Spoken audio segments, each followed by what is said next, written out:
Autism எனப்படும் அறிவுசார் குறைபாடு உள்ளவர்களுக்கு தொடக்க நிலையிலேயே பயிற்சி அளிப்பதன் வாயிலாக அவர்களையும் சாதனையாளர்களாக மாற்ற முடியும். அதற்கான வழிமுறைகள் என்னென்ன இப்பொழுது பார்க்கலாம்.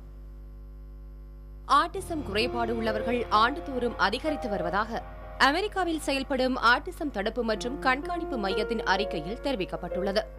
சமீபத்திய ஆய்வின்படி 68 நபர்களில் ஒருவருக்கு இந்த குறைபாடு இருப்பதாகவும் இந்தியாவில் சுமார் 1.8 கோடி பேருக்கு இந்த குறைபாடுகள் உள்ளதாக தெரியவந்துள்ளது.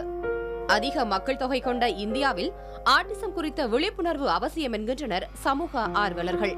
உலக அளவில் ஆட்டிச குழந்தைகளின் எண்ணிக்கை அதிகமாகிட்டே வருது. இப்போ அதிகமாகிட்டே வரும்போது அந்த குழந்தைகளை நாம் அப்படியே ஏற்றுக்கொள்வது அப்படிங்கிற மனநிலைக்கு பெற்றோரும் வந்தாகணும், இந்த சமூகமும் வந்தாகணும்.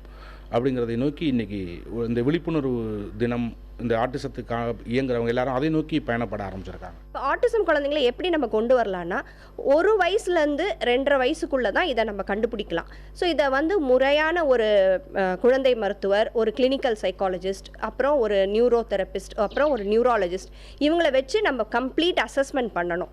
அசஸ்மெண்ட் பண்ணிவிட்டு இது ஆட்டிசம்னு கன்ஃபார்ம் பண்ணதுக்கப்புறமா அந்த குழந்தைங்களுக்கு முறையாக ஸ்பீச் தெரப்பி, ஆக்குபேஷனல் தெரப்பி, அப்புறம் அந்த குழந்தைங்களுக்கு சப்போஸ் ஸ்பீச் வருது ஆனால் கம்யூனிகேஷன் இல்லையா அப்படின்னா கம்யூனிகேஷன் தெரப்பி கொடுக்கலாம்.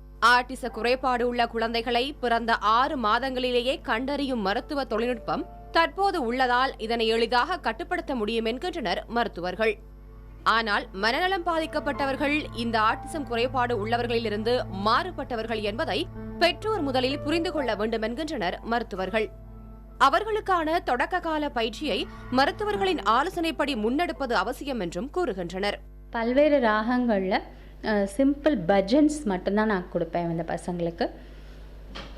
So for example Shankarabharanam, Behag, Kalyani அந்த மாதிரி அழகான ராகங்களில் சிம்பிள் பஜன்ஸாக கொடுக்கும்போது அவங்களுக்கு இது ரொம்ப ஸ்ட்ரெஸ் ரிலீஃபாகவும் இருக்குது, ஒரு சேர்ஃபுல் ஆக்டிவிட்டியாகவும் இருக்குது, அண்ட் தெரப்பியூட்டிக்காக அவங்களுக்கு ரொம்ப காம் டவுன் பண்ணுது. இவர்களை கட்டுப்படுத்தவும் மற்ற குழந்தைகளைப் போன்று தங்கள் அன்றாட பணிகளை செய்வதற்கும் பல்வேறு விதமான வழிமுறைகள் கற்றுத்தரப்படுகிறது.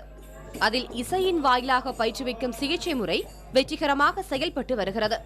இது மட்டுமின்றி இந்த குறைபாடு உள்ள குழந்தைகளுக்கு அரசு மற்றும் தனியார் நிறுவனங்கள் கல்வி, வேலைவாய்ப்பு உள்ளிட்டவற்றில் பல்வேறு சலுகைகளையும் அளித்து வருகிறது. புதிய தலைமுறைக்காக ஒளிப்பதிவாளர் செந்தில்குமரனுடன் உமா மற்றும் ஐஸ்வர்யா.